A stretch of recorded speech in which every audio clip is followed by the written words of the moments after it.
So you end up, and that's something I had to tell my sister when she's fighting world champions or famous people, is like, don't try to lose well. Got to catch that in yourself. Don't lose well Huh. as a kind of a pride thing. And it's the same thing that happened to me. You got to go and do something. Try your best to win. Welcome to Stoic Conversations. My name is Caleb Monteveros. And I'm Michael Tremblay.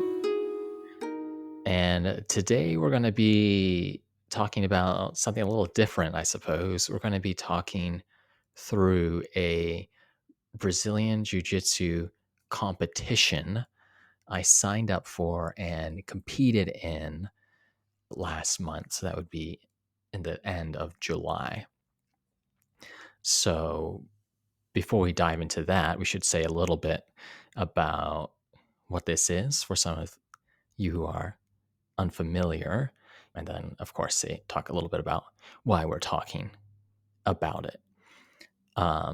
So, yeah, do you have any other Yeah, I can give words of the. intro for this? I mean, woohoo! Like, I think it's really exciting that you did your first jiu-jitsu competition. We're going to dig into it, relate it back to Stoicism, but we thought it would be a fun opportunity to break down from our personal lives a kind of a high stress situation, something that you are beginning to become more experienced in, and something that I have a long history of competing in, and we could talk about it as a way that we put our stoicism into practice.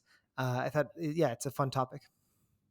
Yeah, I think so. It's two things we're both passionate about, and it's a good test case, I think, of a high pressure event, Mhm. um, a high pressure sport event that, in a way, is high stakes, but another way is not so high stakes. Right? It's a competition.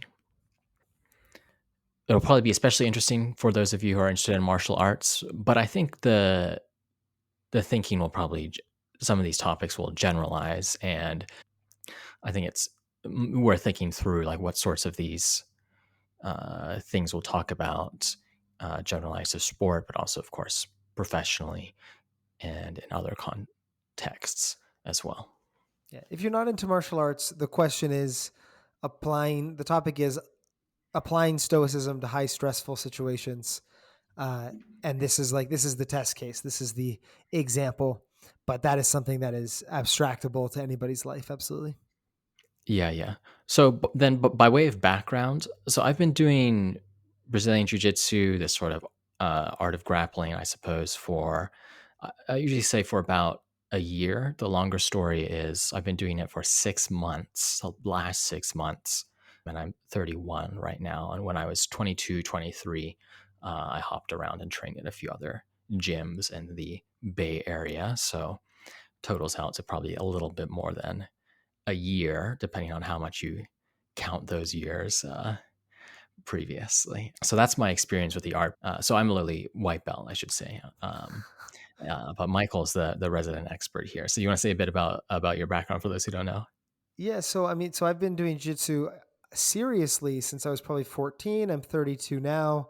So that's like 18 years, I think. And by seriously, I mean, as consistently as possible, probably 4 or 5 days a week.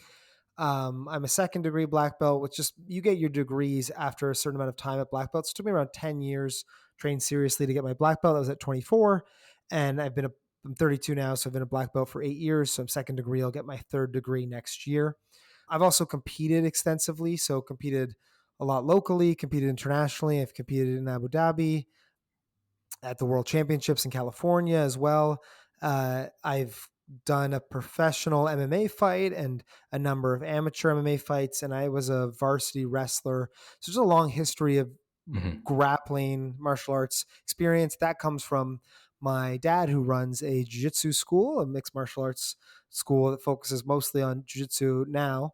Um, and my sister is also a high level competitor. She came second at the World Championships for jiu-jitsu. So we're really a jiu-jitsu family.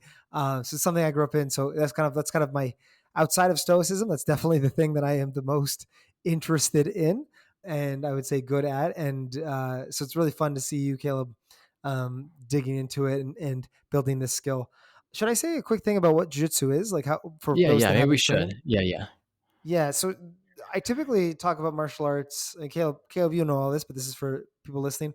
Typically, talk about martial arts as being either striking or grappling. Striking is when you're hitting people. You think about that like boxing, kickboxing, kicking people, punching them, and then grappling is something like wrestling. You know, when you roughhouse with your friends, there's no hitting involved in a grappling sport. So something like mixed martial arts, like the UFC, that combines grappling and striking. That's what makes it mixed. And then jujitsu is a grappling sport, so there's no hitting. Of the grappling sports, it's the least restrictive one.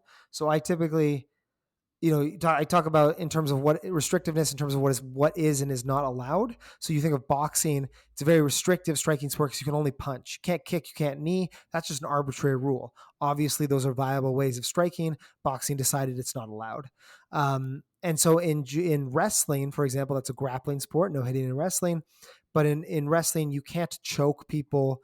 You can't put them in joint locks like arm bars or kimuras or things like this. Mhm. And so jiu-jitsu is the least restrictive. It basically allows everything. It's okay, you can't hit each other. The simple way that I explain is like if you can't hit each other, but otherwise you're trying to kill the other person. You're trying to, make them give up, make them quit the fight, but you can't hit them. So what that involves grappling into these chokes or grappling into these joint locks that makes the person want to give up. You also prioritize kind of dominant positions. So you think around back to like a school ground fight, and one person would sit on top of the other person, and that other person couldn't get out. And they would either taunt them or hold them down. That's a dominant position because obviously you're in control. And in jiu-jitsu matches, you get points for that, or you win if you get a submission. If you make the person give up with a tap out, that's the equivalent of like a knockout in boxing. Even if you're losing on points, if you get a submission, you win. So that's the quick jujitsu intro. Anything you wanted to add, Kill? No, I think so. I don't think so. I think that's perfect. So, yeah, so I've been doing this for a while. I've been training at different gyms, and I wanted to do a competition. Lots of people don't do competitions, but I wanted to do one because I thought it would be um, one way to think about it is just what are Brazilian Jiu Jitsu specific reasons to do it, and one reason to do a competition, I think, is that it's a good test of your skill. So you'll do sparring training with people during class, but it's not the same level of intensity. So if you think about, measuring your progress in something, in jujitsu, you have sparring with your training partners, you have the belt system, and then I'd also thought of it as you have competition. So that's where you go out and face a stranger essentially in Mm-hmm. competition for however long the match is. So that's one specific reason I want to do it. I think it's a good way to learn, pick out particular weak points in my games, things I need to develop, which it certainly did. But there's also a general reason that I wanted to do a competition, which is just that it sounded really exciting and stressful in a positive way. So a lot of people talk about experiencing things like adrenaline dumps. So if you go to read anecdotes from, say, Reddit or other forums, people will talk about their first competition and just sort of expiring, being so amped that they really clench their arms and such. I have some quotes from people saying, I literally could not lift my arms up. My teammate had to rub my shoulders because I was literally shot from my first match that I lost. Um, Someone else said, they had a panic attack the first 20 sometimes they competed, which is, I'm sure, an exaggeration. But they say the adrenaline totally shot my nerves and I couldn't think clearly. And to me, that sounded like a good test, like the kind of situation where you don't know how you'll respond until you're thrown into it. So, Mm-hmm. I was just curious, will I also have a huge rush like these people, or, am I going to respond differently? And I think that was a question I wanted to answer. And that's one of the other key reasons I wanted to do a competition. Yeah, cool. So like to reframe that, basically there's jujitsu specific reasons, but then there's also, I mean, the way that I like to think about it, there's also just things about you as a person or kind of transferable questions. And again, when we're talking about this, Caleb, I think for anyone listening, we're going to nerd out on the jiu-jitsu a bit. Just because that's the Yeah, topic we of the should. episode. But this has to do with, if you're giving a presentation at work or something at work is scaring you, a different role, stretching your job, if you're a musician and you've never played a gig or you're playing your first kind of live show in front of a crowd, you're publishing something you like to write on the internet, any really, we're talking about any sort of time where you have a craft and you're choosing to put that craft on display in front of other people in a competitive environment, or at least in a high stakes environment. What we're talking about is going to be transferable. So on one hand, there's the Mhm. parts of your craft you're going to learn about. Okay, the actual technique. I thought I was good at this technique because it worked in class. Oh, but it's not working against this stranger. You're learning about parts of your craft, but then you're also learning about parts of yourself, which is, okay, am I the kind of person that overexerts? I get this adrenaline rush and I spend all my energy in the first 2 minutes. Or am I the kind of person that can't pump myself up? I actually am too relaxed. So I'm not performing. I'm treating it just like it's a regular round, not like a competition. And I think these kind of understanding how you compete or how you perform under pressure is like a really, really helpful thing. It's a really good thing to know as a person. And I think about this when I connect this back to Stoicism. I think about Stoicism as about understanding the truth, right? It's about like living in accordance with nature. It's about understanding the world, understanding the way things are. And the fact is that we have certain facts about ourselves that we typically haven't tested or haven't seen Mhm. unless we put it on the line or put ourselves in a high stress situation. And then, there's the actual cultivation of courage or the cultivation of calm under pressure and transformation. But there's also that first, before you do that, before you change who you are, you actually have to discover who you are and figure out, okay, well, I'm actually really good at these kinds of things, or I'm not good at these kinds of things. And just that kind of, I think it's really great to have, as I was understanding you saying, that goal of, I just want to learn about myself. I just want to see what this is like. And I just want to see, how I respond to it or what it feels like to respond to these kinds of things. Yeah, that's well put. Yeah, so I think it's a good challenge, and you want to see. I think there are just a variety of situations in life where it's just really hard to predict how you'll respond until it happens. Like you think you'll respond this way in Hmm. some great event or some emergency or so on, but unless you actually put yourself in the closest thing you can to that event, or put yourself in that event itself, so in this case, the actual competition, you're not going to you're not going to know. And Yeah, so I guess the next question is, yeah, what did you, um, yeah, how did it go? What did you experience? yeah. So I was pretty nervous about it. Certainly, pretty nervous. Didn't know who I'd be facing. I had two matches for sure. I signed up for two different divisions, so you can compete in the gi, the jiu-jitsu gi, or no gi. So I signed up for both, and I was pretty nervous, pretty wired beforehand, and but for the most part, I think I was able to reframe that nervousness into a kind of excitement. Um, it wasn't uh, a kind of there weren't really thoughts around, oh, I'm going to fail or I'm going to embarrass myself. There's a little bit like that, but I know that's a possibility. I know failure is a possibility. So long as I do my best, even if I get highlight reeled or something of this sort, it's I did my best. That's all I can ask of myself. But there's still almost like a primal kind of excitement or energy before the competition. And so, like the day before, I barely slept. During that actual day, I was thinking about it a lot. Normally, I'm pretty focused and at work, pretty zoned in. But I was certainly thinking about it, looking forward to it as you know, I mean, my attention was drawn to questions about the competition, simulating different things that could happen, reminding myself of what I was going to try to do, and so on. So that was the beginning. Entered the competition. I ended up losing both of my matches. The first one went into overtime. That I was taken down, and the person had a submission attempt, so they beat me by points in overtime. And then the second one. I was submitted by a triangle within the gi. So those are the two losses. I learned a lot about things to work on of course.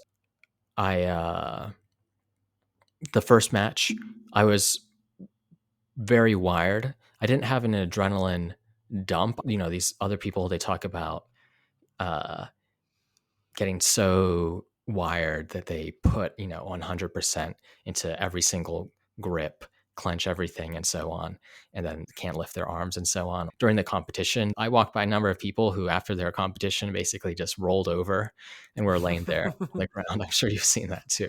But people just laying on the ground after their matches. I saw multiple people throw up either before or after their competitions. So uh, there was that. I'm sure you're familiar with that kind of atmosphere. Um, and then, but I was certainly, I didn't think I had that dump, but I was wired. I don't think I thought as clearly, looking back at my match, I think, why didn't I try this? Often when I'm rolling, um, when I'm doing jujitsu, I'm not entirely relaxed, but I think you become more and more relaxed as you train more.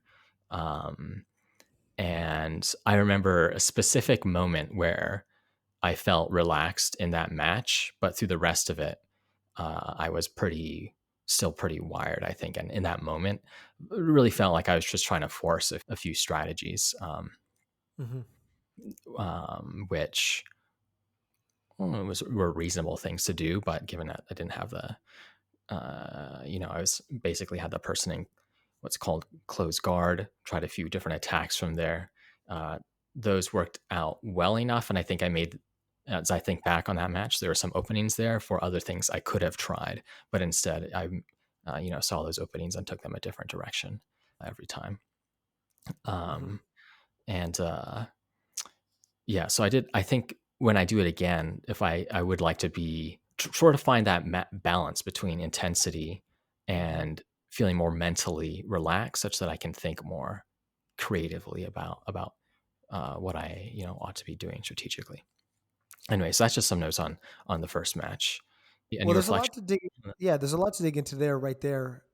This gets me all pumped up. I always love talking about this stuff. So something I've experienced, like I just point it back to a Stoic lens.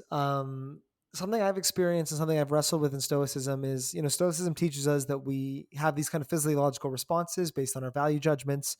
We get nervous, we experience adrenaline when we think something matters, right? Hmm. And when you're doing something, I think when you're doing something that is in front of other people, when you're doing something that's explicitly competitive, um, it's very hard to not care about how a jiu-jitsu match goes, or any sort of competitive or social thing goes, because we're getting a lot of cues that this matters. There's a podium, there's trophies, there's people watching and cheering. We're getting a lot of cues like that, and so I think it's totally normal to get nervous. And then the other thing is that it does matter. We want to care.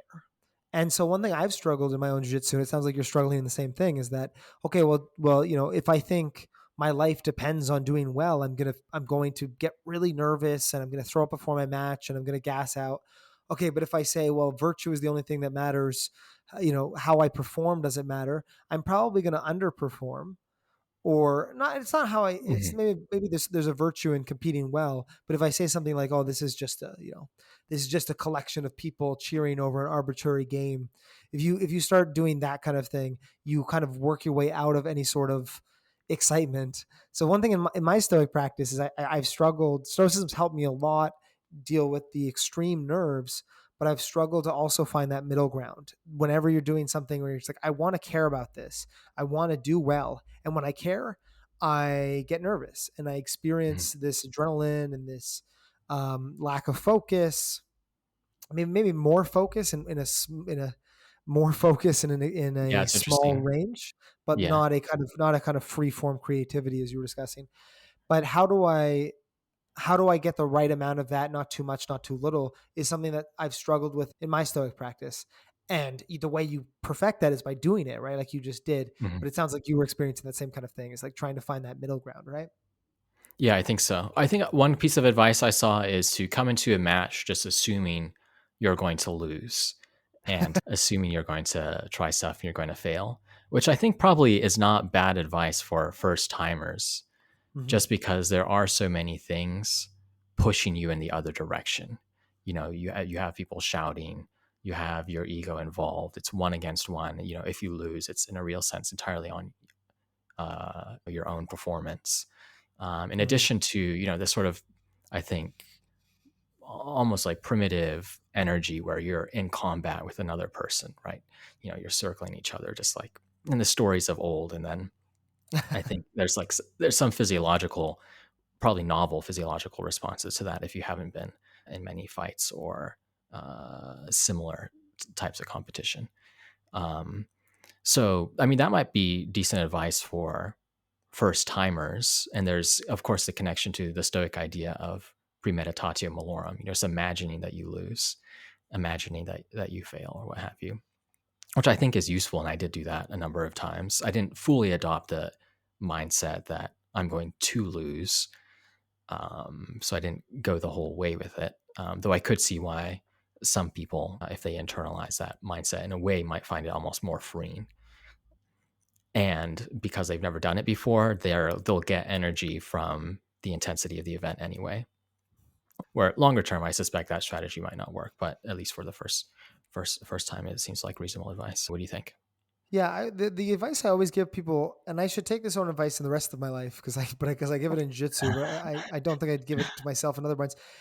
The first time you compete, my advice to new people is always your goal when you compete is to compete.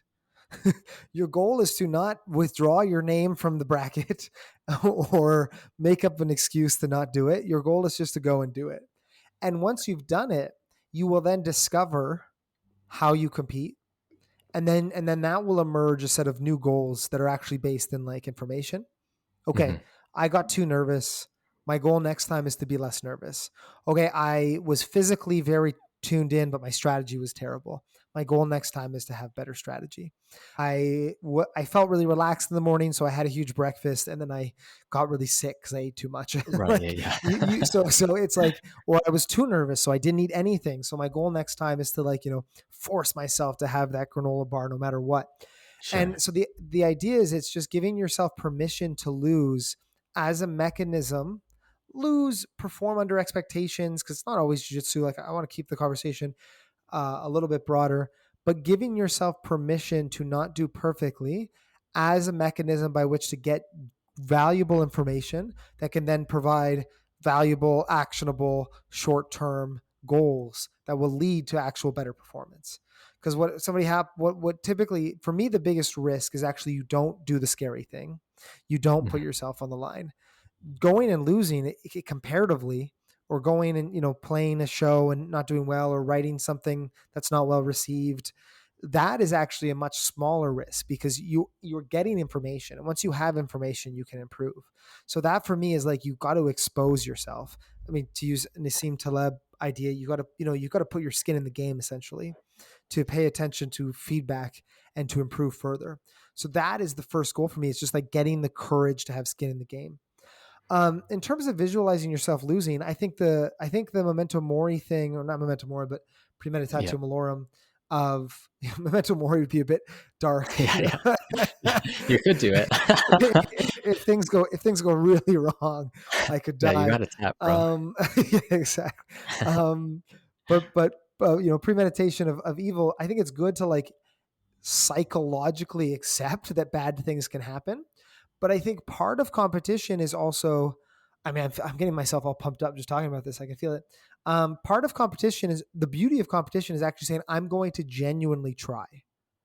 I'm going to genuinely try my best so that if I lose, there's no excuse, Yeah. because you don't want to be like, oh, I don't care if I win, and then you lose. And well, I didn't care if I won. So because now you're denying yourself the honest feedback. Where if you go, I care if I win, I'm going to try my best. This is the best me I can be on this day with this much experience. That's the best me. And then when you lose, you go, okay, well that's actually that the best me wasn't good enough. I need to take that and incorporate that. So that I think is the issue. I guess to wrap that up, coming in with the expectation to lose is good advice if it's the difference between you competing or not, because I think the number one priority is putting yourself on the line. The number one Hmm. priority is doing the scary thing. But once you do the scary thing, I think it's important to genuinely try to win, because that is when your failures, you can't excuse make an excuse about them, because you tried and you lost. So now you've just got to accept that you weren't good enough, and you've got to improve where you weren't good enough. And you deny yourself that opportunity if you give yourself this excuse like, oh, it didn't really matter to me, or I was expecting to lose anyway. What do you think about that? I think that's right. I think to some extent it might depend on some of this advice depends on who you are, as always. So I think I've been in enough competitive context to know that I'm going to try to win as Mm-hmm. hard as I can. And but I know there are other people who perhaps might be in that situation, and premeditatio malorum, there's that risk that once you put yourself out there, you've in some ways, set yourself up to tolerate failure, but not motivated yourself enough to do your best. I suppose that's the risk, to give it your all when you're out there. Something that I did Mm-hmm. find useful, especially I think for people who are more maybe perhaps competitive or is in terms of visualizing ways things could go wrong, is being caught in a bad position and reminding myself that if it's really bad, it's just one tournament and I shouldn't push through it. At some point, you need to tap, and like if you're the kind of person, and there are these people who Hmm. already in training situations don't tap as much as they should, and in competitions, get themselves messed up for really low level tournaments, um, which I think is unreasonable. So I think visualizing being caught in a bad position and tapping, if you're the kind of person who knows sometimes I maybe push it a bit too much in training situations already, is perhaps good advice. I've just done one Hmm. competition, so I wouldn't put too much weight in this advice, but it seems reasonable to me. And I did watch someone clearly get caught in an arm bar, and they should have tapped. They didn't, and they seem like they got hurt pretty bad. So Yeah. that clearly happens, and this is just a local tournament, right? It's not that important, even if you might feel it as in the moment. Yeah, I mean, so I guess there's some like Aristotelian golden mean advice there, right? Of if you're the kind of person who's going to try too hard, you need to give yourself advice to cool it down, and to be like, okay, I before I get my arm broken, I need to remind myself a couple times that it's okay to tap at uh, Yeah, yeah, this local non-professional sporting event, right? Um, and but if you're the kind of person that is going to likely not try hard, and you kind of feel yourself pull away from the competitive nature of the thing, maybe you need to give yourself a reminder to try harder. A funny thing about jujitsu in particular, this is the thing that I've done the most competition in. So maybe it's the other ways. I found the white belt, the beginner match, is the most physically intense, hmm. almost because it's almost like at the beginner level, you kind of tap in to something a bit more primal or instinctive. And I found at that level, I almost had to, if you got someone in a choke, you almost had to make them go unconscious. Like they would just not, or you got them in an armbar, you almost have to break their arm. Whereas at a higher level, somebody's able to, Got they're it. almost existing at two levels. They're yes, they're athletically performing, but they're also skilled at this art. And they're like, okay, I recognize I'm not getting out of this, so I'm going to tap Yeah, even before it hurts. I think they're like the chess master resigning, like they yeah, know that's it. it's That's over. Yeah, exactly what it's like. It's like three steps away. Where with the beginners, there's only they're going to go down to just the king on the board every time, yeah. and play those extra last 10 turns or whatever the king gets put in the corner. They're not quitting, and it's admirable in one sense, but not good if it ends up leads to injury, or makes it kind of unsustainable for you. Mhm. One thing that I think I'm curious to get your thoughts on this topic as well. One thing that I think I did well in my preparation for this is physically, I felt like I had to use the restroom before the match, but it did not make sense given the amount of water I had consumed. And so I didn't. And I think that was the right read of my actual physical state. Um, And one reason not to do that is just I think that it was to do that kind of thing would be to give into a kind of nervousness and sort of push the momentum on a negative kind of uh, thought pattern almost. So I think there are probably a few things like this, whether it's a physical sensation, weakness in the legs, or what have you, or maybe more some negative self talk or something like this, where that's normal to some extent, but can be overwritten. It's not, not every physical sensation is a signal or good information. Um, and I Yeah. think to act on it would almost confirm, oh, I am nervous, but I don't. You don't need to do that. It's almost like a sort of interesting, because I think Stoics often talk about responding to impressions that are mental, right? They're mental content, but impressions also have these physical aspects. And if you think about this, people who are relaxed, they don't feel like they need to go use the restroom before the match. People who are not, they're nervous in the restroom, throwing up or what have you. And so if you have enough information to know, yeah, I don't actually need to use the restroom right now, do the things that make you more like the person who are relaxed. In a way, provides you evidence that you are relaxed and has a kind of positive momentum to it, I think.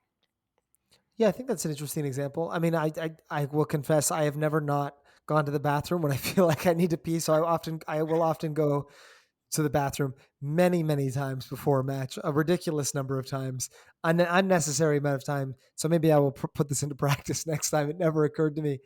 Um, but I do recognize it's a ridiculous amount. But yeah, it sounds like so in Stoicism, there's this idea of you get an impression. If you assent to it as being true, it then influences your emotions, your feelings. It has this kind of physiological response. If it's about, oh, this tournament's a really big deal, you should really be nervous about it. If you assent to that, you're going to start feeling certain things in your body. You're going to have to start having certain responses, right? And what I'm taking you to say is to say, well, look, maybe you've assented to that in some capacity, but you're actually able to kind of pull the feedback loop, either interrupt it or start moving in a different direction if you start actually acting counter to that. Whereas if you feed into it, it gets worse. Where if you start to kind of override it and act the way a calm person would act, Mhm. it maybe gets better and you correct it. I always see people sleeping at tournaments, and I always think that's like the coolest thing. I think it's Oh like yeah, so. yeah. I think it's very badass, and I've been able to do it sometimes. But yeah, I think that's a great point. It's also an interesting way of like not over intellectualizing things, which I think we as Stoics, myself as a Stoic at least, we learn so much that so much of our behavior, our emotions, it's about how we think about things. It's about our impressions and how we respond to them and how we reason about them. And it can make things very wordy. It can make us try to like outthink anxiety. And I think there's something to be said, which I think you're hitting on here, where there's just some moments where it's like, man, I cannot outthink this, not at my current level of progress, not at my current level of not my current relationship with the things that are going on.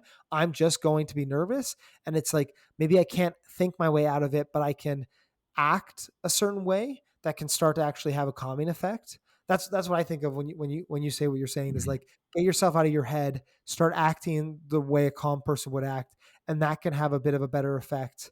Maybe there's something to be said for stoicism as being like a long-term therapeutic approach. And even when we're talking about like premeditatio malorum or thinking about your how you deal with things going into the competition, when you find yourself in the competition, there's still some stoicism. I still do. I don't remind myself I'm going to lose before a match or something, but I still will tell myself things. I still will have kind of like mantras of like I'm just going to go in there and do my best.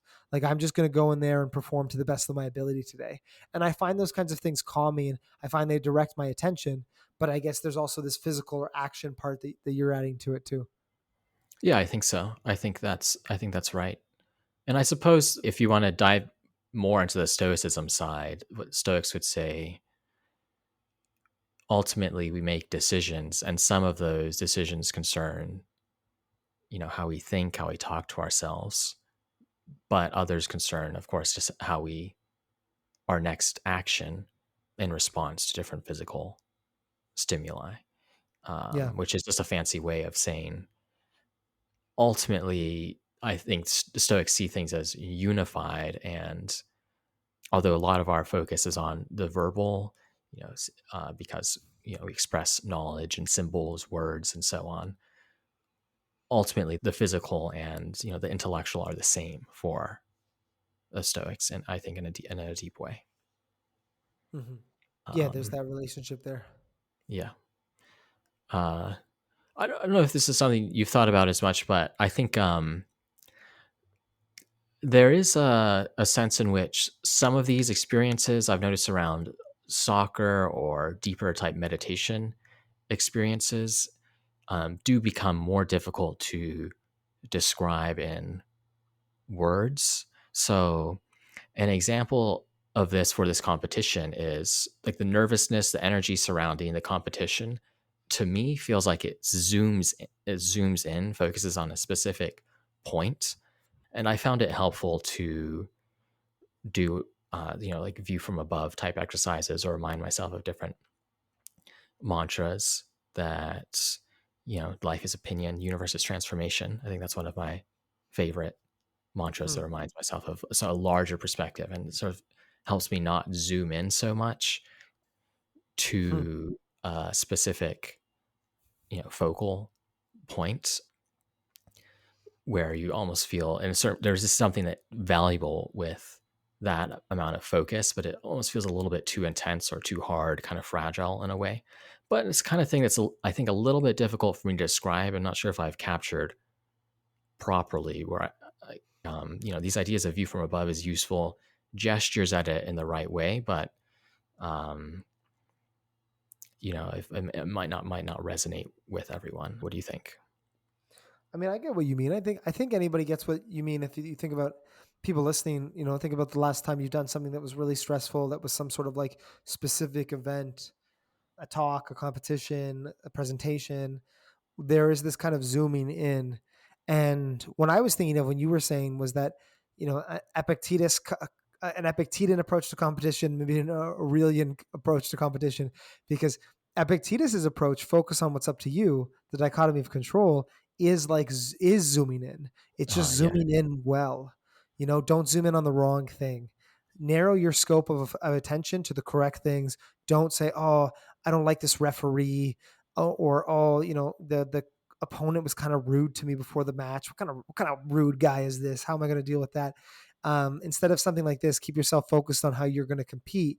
Whereas your Aurelius perspective is this zoom out, which is to say, you know, I don't know that this is like a small moment in a larger life, in a larger world, and it's a moment worth having, and it's a valuable thing to do. But I mean, I'm putting some words in your mouth, but it's not the only thing. It's not the most important thing, and I don't want to lose perspective of that by hyper focusing or hyper obsessing.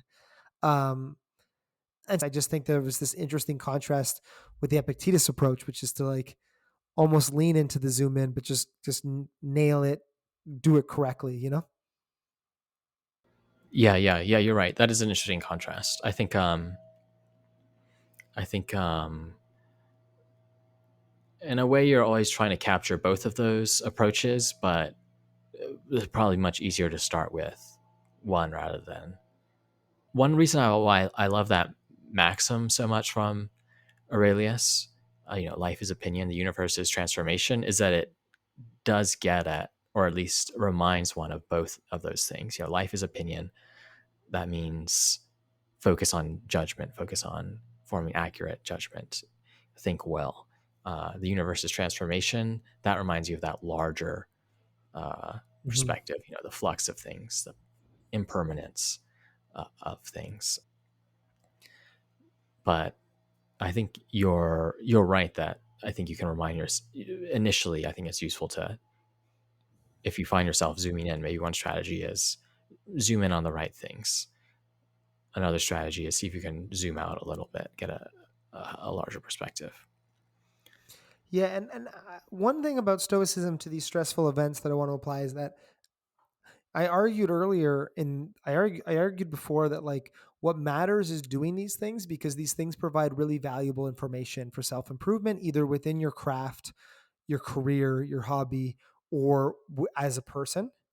And I think the biggest impediment to learning is not doing these things, and we don't do these things because they're difficult. And so we often teach Stoicism, or we can think about Stoicism as like, oh, the Stoicism is the difference for, I want to say, high performance. I don't know the right word, like, the Stoic way to become the Olympic gold medalist.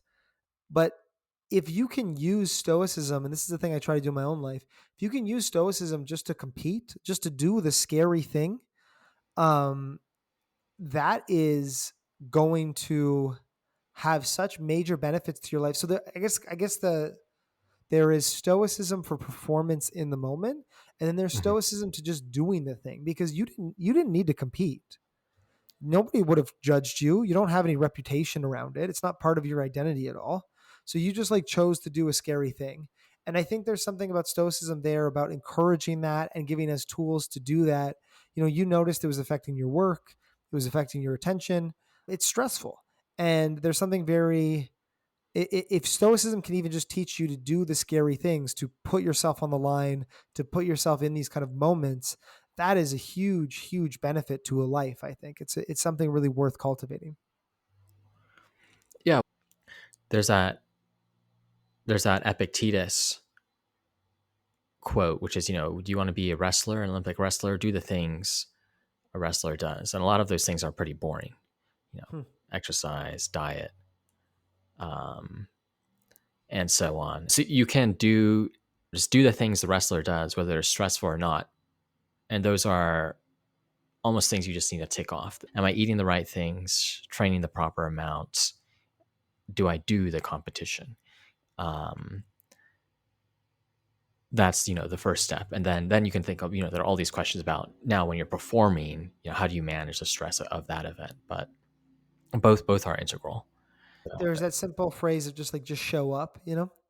And so I don't want us to just talk about stoicism. I don't think we're doing that, but I don't want to just talk about stoicism as like, yeah, you competed, but if you were a better stoic, you would have gotten the gold. Like there is a real, we really make fun of participation trophies or medals, and maybe they shouldn't be medals because you didn't place, but there is a real value to participation. There is a real value to doing the scary thing and learning, even though you lost both your matches. And I guess I'm just like taking a second to celebrate that. And also saying that, if that's all your stoicism gets you, because, you're at a point in your life where you're not prioritizing jiu-jitsu, you're not prioritizing being a professional or a competitive athlete. If that's all stoicism gets you, is like the ability to do the scary part of your hobby that makes you learn faster.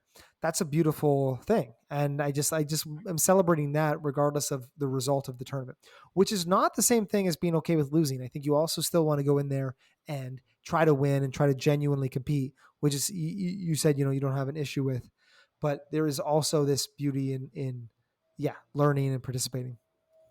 Yeah. I think there's something to that. On the other, I think maybe that works well in this context. Um, so I before doing jujitsu, I used to run a lot, and I did a handful of marathons. And the first marathon I did, a lot of people would say, "Good job." Main thing is that you completed it. And I always thought I'm going to, I would complete my first marathon almost like no matter what, probably.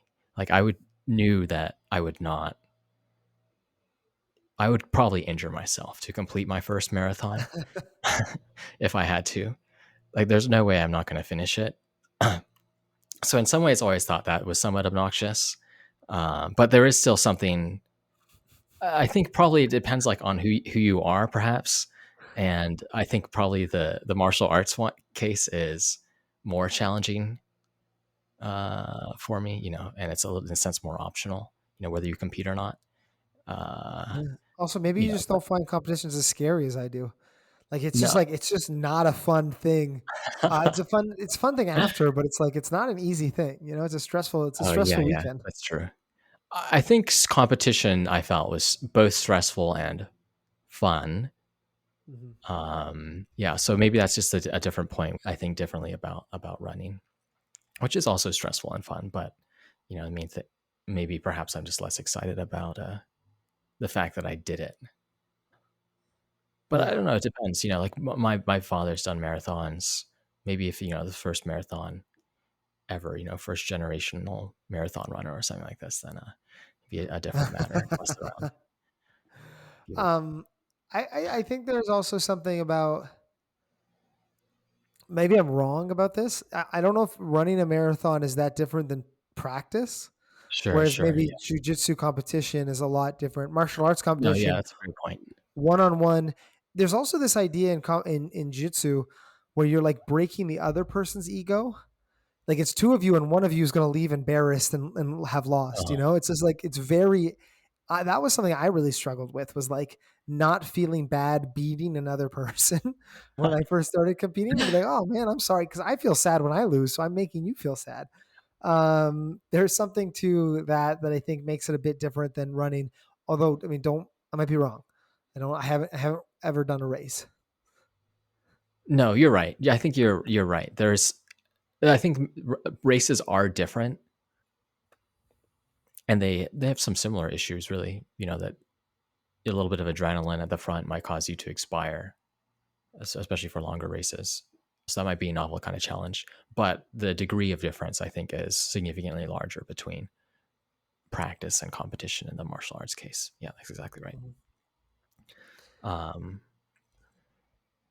Yeah. yeah. Any I guess my question for you is, any other big anything you feel like you learned about yourself, or anything I guess that you would do differently?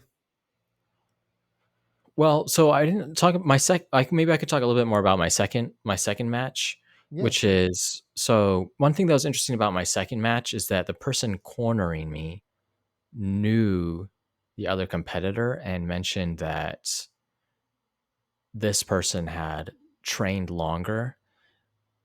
And he sort of told me that in the sense where like the information I got was this person is better than you. So like, do your best. But I've trained with this person before and they've trained longer than you are. So, you know, and that impression may be accurate or inaccurate. I think I think what I should have done coming into that match, something that might have been interesting would have been playing either a higher risk game or significantly lower risk game than I was intending to. Mhm. Instead of like, because with that does give you information for, I think, for how you ought to perform, and probably would have been smart for me because I trust this person's judgment. Maybe I misunderstood their remark, of course, but if I played slightly higher risk, maybe did something like a little bit more tricky during stand up that they wouldn't have been expecting, that could have paid off. Um, Maybe there would have been more chance of me winning, or I could have played lower risk on the other side. Whereas I was a little bit more relaxed in my second match, which was good, but I didn't maybe update that information appropriately. And I think part of it is just that both of those strategies are, the higher risk strategy carries with it a kind of more risk of, since severe failure or something. And then the lower risk strategies often just kind of seem lame or something like that. And I didn't, and looking back at it, I think there was part of me that I didn't want to seem, I still had some more social resistance, I think, than was ideal to To see me boring, or what's either of those. the Yeah, to see, maybe to seeming lame or to or to be losing completely dominated. spectacularly? Yeah, to lose Yeah, spectacularly. Even when probably I think, I think maybe you disagree with this, but I think it would have been rational for totally. me to take either of those strategies instead of play my more, standard type game. But I mean, from the jiu-jitsu perspective, putting on the jiu-jitsu coach hat, I don't know if you have enough experience to have that. Like, I think I'm not a good musician, so, but as somebody who's a good musician, they have like different styles they can play. And so, okay, well, mhm, you got to be jazz here instead of rock and roll, even though you really like to play classical. Or when you're beginning, it's like you don't have that. You don't have different. You don't have your high risk game versus your slow low risk game. I think that sounds plausible as a strategy for someone with a more developed time, but I think technically it just takes some time to develop the craft so you can have layers like that. But I get what you're saying, and I think it's not a bad strategy. I think the thing that's not jiu-jitsu specific is that social resistance we have to, and that's why I talk about you have to want to win, because you only when you truly want to win do you realize, oh, I came in here trying to win, but I didn't choose the strategy that gave me the best chance of winning. And then it's why, okay, well, I realize I actually have more ego than I thought I did, or I have Mhm. social resistance, or I don't want to come off silly in front of other people, which is only something you realize if you also wanted to win. And those two ideas kind of smack against each other, and you realize the contradiction in your behavior. Even for myself, I've competed, I don't want to toot my own horn here, but just context for the people listening. Like, I've competed hundreds and hundreds of times. I just was competing constantly for 15 years of my life. And one thing that I would fall into, and I talk about this with my sister a lot, as she's another high level competitor, is you end up in that issue of like losing well. So remember I was at the Pan Am championships for jiu-jitsu, and I was fighting a guy who came second at black belt worlds, and I was losing to him by 2-0. And this is when it's like, I got to take a risk. But also, Got it. if Yeah. I go home and make an Instagram post and say that I lost to this person 2-0, everybody's going to say how impressive that is and how Got close it. that Yeah, is that's to, interesting. how good of a match that was. So you end up, and that's something I had to tell my sister when she's fighting world champions or famous people, is like, don't try to lose well. Got to catch that in yourself. Don't lose well Huh. as a kind of a pride thing. And it's the same thing that happened to me. You got to go and do something. Try your best to win, even if it means you end up losing spectacularly, and you don't have that kind of ego back up of like, well, I lost a really close match to someone who was good. So it's the exact same thing for me, and I think it's a good thing to catch. Yeah, yeah. Another example of that, I think, is that the first person was a pretty good wrestler, significantly better wrestler than I was, and I should have the during regular time I pulled guard right away. Sorry to cut You you off, gotta, Kale. Just for the non-jiu-jitsu people. So pulling guard, we both started on our feet, and pulling guard is when you go to the bottom position, right? Like you go on your back. So instead of wrestling with this person, you you basically went straight to the ground, so they couldn't do the wrestling with you. Is what you're saying? yeah, exactly. Yeah, so you need to have grips and so on. But I think people think it's lame because it's less exciting, probably less fun to watch, at least for a lot of people. Yeah. They like to see people standing up and wrestling and someone throw someone else to the ground. That's exciting. So at least in overtime, I think I made the mistake of, I'm going to try stand a little bit longer than I should have. And where the predictable thing happened, which is that I got taken down and then I lost points and then eventually lost the match. It would have been much more, I think it would have been smarter just to do the exact same thing I did in regular time, even though it was, kind of rote, uh, but would have been closer to my game and more realistic, I think. Yeah, it is funny how even the language of lame, that is socially motivated language. And Cab, I don't take you to be a person who's very, you don't strike me generally as a person who's very like cares what people think. I will say, like, I think you're kind of, you're not really super. I don't know. You don't you do what you think is the best thing to do, not because other people say it. And so, but even in your own language, you're feeling that kind of social pressure of, I want to compete in a way that's exciting. I want to compete in a way that people think what I'm doing is cool. And I totally relate to that. I feel the exact same thing all the time when I compete. I think I've gotten better at not listening to that voice or that input or that kind of stimulus, but it's still there. There's still that kind of energy and pressure when there's a crowd that, I mean, it's Yeah, what yeah, Seneca yeah. warns about, right? Like the crowd, right? The crowd wants something, and you can give the crowd what they want, or you can prioritize your own benefit and at the expense of the crowd. And that takes a lot of courage. Yeah. So in terms of learning, it's next time I compete, I'll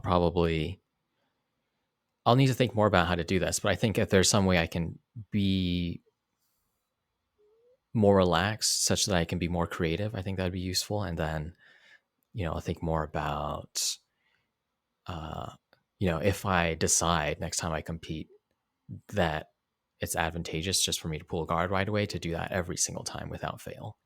Totally, And then, totally. yeah, yeah. And then of course, there are also some other specific, jujitsu type skill issues I need to work on. But I think those, in terms of, I guess, if you want to think of those as abstract or more general takeaways, be like trying to get into a place where I can be more creative, think better, Hmm. um, and then not be to succumb as much to whatever social pressures or even internal expectations I have, but define my game and then to the best of my ability, Yeah. play it. So At, yeah. at the extent of overgeneralizing, I think we have that big perspective, small perspective there at the end, right? Like you can get creative and relaxed by expanding your perspective. Creativity, a lack of creativity comes from being too focused, so you don't see other options available to you. But then that idea of I'm just going to do my game is actually about directing focus. So, your focus should be directed on what is the best game plan for me to do well. And then, the fact that people are watching doesn't matter.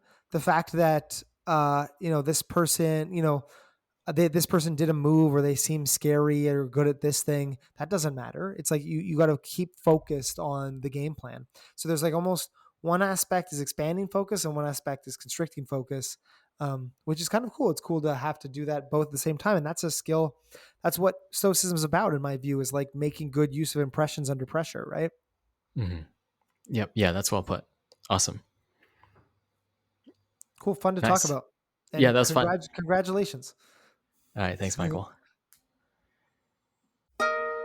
Thanks for listening to Stoic Conversations. Please give us a rating on Apple Podcasts or Spotify and share it with a friend. If you want to dive deeper still, search Stoa in the App Store or Play Store for a complete app with routines, meditations, and lessons designed to help people become more stoic. And I'd also like to thank Michael Levy for graciously letting us use his music. You can find more of his work at ancientlyre.com. And finally, please get in touch with us. Send a message to stoa@stoameditation.com if you ever have any feedback, questions, or recommendations. Until next time.